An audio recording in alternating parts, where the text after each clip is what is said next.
இன்றைக்கி நம்ம சேனலில் நல்லபடியாக வாழ்வதற்கு கொஞ்சம் கதை பொன்மொழிகளை பார்க்க போகிறோம். கசப்பான அனுபவம் மூலம் நல்ல படிப்பினை கிடைக்கும்.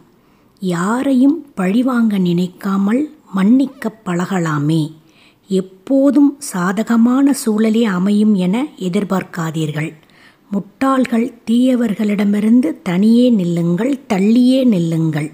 செய்யும் வேலைக்கான கூலி தானாக வந்தடையும். பெண்களுக்கு மரியாதையை தர மறுக்காதீர்கள். பிறர் மனம் நோகச் செய்யும் செயலை நினைத்து கூட பார்க்காதீர்கள். அனைவரையும் திருப்திப்படுத்துவது என்பது முடியாத செயல். மற்றவர்களிடம் எதையும் மிகைப்படுத்தி கூறாதீர்கள். மதுபானம் பரிமாறப்படும் விருந்தில் கலந்து கொள்ளாதீர்கள். இறைநம்பிக்கை கொண்ட ஆண்கள் பெண்கள் ஒருவருக்கொருவர் ஆதரவாளர்களாக இருக்கிறார்கள். இறந்தவர்கள் செய்த நல்ல செயல்களை நினைத்து பாருங்கள். நேர்மையான வழியில் சென்றால் எந்த தீங்கும் உங்களை பாதிக்காது. நல்லொழுக்கம் நம்பிக்கை ஒன்றோடொன்று பின்னி பிணைந்தவை. ஒன்றை விட்டு விடுபவன் அடுத்ததையும் விட்டுவிட வேண்டியது வரும். தரிசு நிலத்திற்கு எவர் உயிர் கொடுக்கிறாரோ அது அவருக்கே உரியது. எப்போதும் இறைவனின் பெயரை துதித்து கொண்டே இருங்கள். மனிதனை காப்பாற்றுவதில் இறை நினைவை விட சிறந்தது வேறில்லை. இப்போ ஒரு கதை பார்க்க போகிறோம். ஏமாற்ற நினைக்காதீங்க. அதிலும் ஆசிரியர்களை கண்டிப்பாக ஏமாற்ற நினைக்காதீங்க. அப்படி ஏமாற்ற நினைத்தா நாம தான் ஏமாந்து போவோம். ஒரு கதை. நாளைய தேர்வுக்கு படிக்காமல் மாணவர்கள் 4 பேர் சீட்டு விளையாடி கொண்டிருந்தாங்க. மறுநாள் தேர்வுக்கு தாமதமாக போனாங்க. கல்லூரி முதல்வரை பார்த்து, நாங்கள் நேற்று நண்பரின் திருமணத்திற்கு போய்விட்டோம், அதனால் எங்களால் போகும்போது கார் டயர் வெடிச்சிருச்சு, அதனால் தாமதமாக வந்துட்டோம், மன்னிக்கவும், எங்களுக்கு இன்னொரு நாள் டெஸ்ட் வைங்கன்னு சொல்லி போய் சொன்னாங்க. அதை கேட்டவர், சரி நான் 2 நாளில் உங்களுக்கு தேர்வு வைக்கிறேன்னு சொல்லிட்டு அவங்கள அனுப்பிச்சிட்டாரு. மாணவர்களுக்கு ஒரே சந்தோஷம். ரொம்ப சந்தோஷமாக வீட்டுக்கு போனாங்க. மீண்டும் தேர்வு எழுதுறதுக்காக வந்திருக்காங்க. தேர்வறையில் அவர்களுக்கு பயங்கரமான ஒரு அதிர்ச்சி காத்திருந்திருக்கு. என்னன்னா, ஒருத்தருக்கும் தனித்தனி வினாத்தாள் கொடுக்கப்பட்டிருக்கு. அதில் அவர்கள் 2 நாட்களுக்கு முன்பு விவரித்த நிகழ்ச்சிகளை குறித்த வினாக்கள் இருந்திருக்கு. அதற்கு அவங்க பதில் சொல்லணும். கூடவே 4 பேரும் ஒரே மாதிரியான பதிலை தந்தால் மட்டுமே மதிப்பெண் வழங்கப்படும் அப்படின்னு அதில் இருந்திருக்கு. தங்களோட தவறான செயலுக்காக அவங்க வருத்தப்பட்டாங்க. ஆசிரியர்களை ஒருபோதும் குறைத்து மதிப்பிடக்கூடாது. அவர்களிடம் உண்மையை மட்டுமே பேச வேண்டும். நம்மளோட மனசில் பழி வாங்கும் குணம் இருக்கக்கூடாது. ஆண்டவரின் வாழ்வில் நடந்த கடைசி விருந்தை ஓவியமாக வரைய நினைச்சாராம் ஒருத்தர். அதில் அவரது முகத்தை மட்டும் கச்சிதமாக வரைய முடியவில்லையாம். ரொம்ப வருத்தப்பட்ட அவர் என்ன பண்ணியிருக்காரு, அந்த ஊர் பாதிரியார்கிட்ட போயிருக்காரு. இதுக்கு என்ன காரணம்னு சொல்லி கேட்டிருக்காரு. புன்னகைத்த அந்த பாதிரியார் சொல்லியிருக்காரு, ஆண்டவரை காட்டி கொடுத்த யூதாஸை வரையும் போது உன் எதிரியை மனதில் எண்ணி வரைந்திருப்பீங்க அப்படின்னு நினைக்கிறேன். அதனால் அது தத்ரூபமாகவும் கொடூரமாகவும் வந்திருக்கு. பழிவாங்கும் உணர்ச்சி இருக்கும் வரை பகவான் இயேசு தெரிய மாட்டார். உங்கள் எதிரியை இப்போதே மன்னியுங்கள். அதற்கு பிறகு நீங்கள் ஓவியத்தை வரையுங்கள். உங்களுக்கு ஓவியம் தத்ரூபமாக வரும் அப்படின்னு சொல்லியிருக்காரு.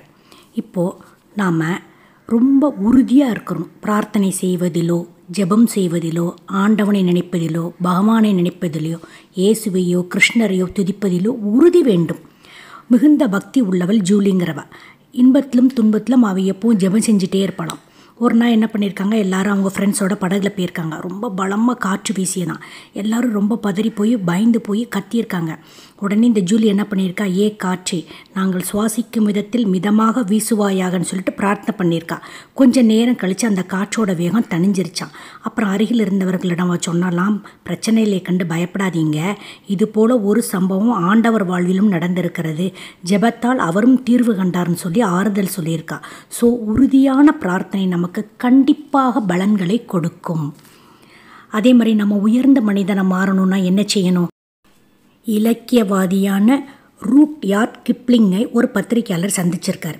அவர்கிட்ட, நீங்கள் செல்வமும் புகழும் பெற்று சிறந்த மனிதராக திகழ்கிறீர்கள், இந்த அளவுக்கு நீங்கள் முன்னேறியது எப்படி அப்படின்னு கேட்டிருக்கார். அதற்கு அவர், என்ன, எப்படி, ஏன், எங்கே, எப்போது, யார் அப்படிங்கிற கேள்விகளை எனக்குள்ளேயே கேட்ட பிறகே எந்த ஒரு பணியிலும் நான் ஈடுபடுவேன். அப்படின்னு சொல்லியிருக்கார். இதுதான் என்னோட வெற்றிக்கான காரணம் அப்படின்னு சொல்லியிருக்கார்.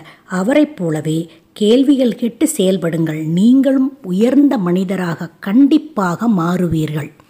அதுபோல் இன்னொரு கதை. பேசும் முன்னக்குட்டி நம்ம யோசிக்கணும். குயவன் ஒருவன் தலையில் தேங்காய் மட்டை விழுந்து காயம் ஏற்பட்டிருக்கு. காயம் 6 நாளும் அதோட தழும்பு மறையலை. இந்த நிலையில் அந்த நாட்டில் பஞ்சம் வரவே பக்கத்து நாட்டிற்கு குடிபெயர்ந்திருக்கான் அந்த குயவன். அங்குள்ள மன்னர்கிட்ட வேலை கேட்க அவரோ அந்த புறத்தில் காவலனாக அவரை நியமிச்சிருக்கார். ஒரு முறை மன்னன் அங்கே வந்தபோது குயவனிடம் உன்னோட நெற்றியில் உள்ள இந்த காயம் எந்த போரில் ஏற்பட்டதுன்னு கேட்டிருக்கார். அதற்கு அவன் என்ன சொல்லியிருக்கலாம், கொஞ்சம் யோசித்து பதில் சொல்லியிருக்கலாம். அதை விட்டுட்டு நான் போர் வீரன் இல்லை அப்படின்னு சொல்லியிருக்கான். உடனே மன்னருக்கு கோவம் வந்துருச்சான். என்னை ஏமாற்றிட்ட, ஓடி போய் இங்கே இருந்துட்டாரான். நம்ம யார்கிட்டையும் பேசும்போது முன் யோசனையுடன் பேச வேண்டும். அப்பொழுது தான் நமக்கு நல்லது கிடைக்கும், நம்மளோட வாழ்க்கையில் நாம் முன்னேறலாம். இப்போ எல்லோரும் நல்ல மதிப்பெண் பெறணும்லாம் நினைப்பாங்க படிக்கிறவங்க. அவங்க கீழ்கண்ட அறிவுரைகளை கடைபிடிக்க வேண்டும். பாடத்தை விழிப்புடன் கவனியுங்கள். படிக்கும் இடத்தில் அமைதியை பின்பற்றுங்கள். அலைபேசி கணினியை தேவையின்றி பயன்படுத்தாதீர்கள். படிக்கும் நேரத்தில் மற்ற விஷயங்களை சிந்திக்காதீர்கள். அதிகாலையில் எழுந்து உற்சாகமுடன் படியுங்கள்.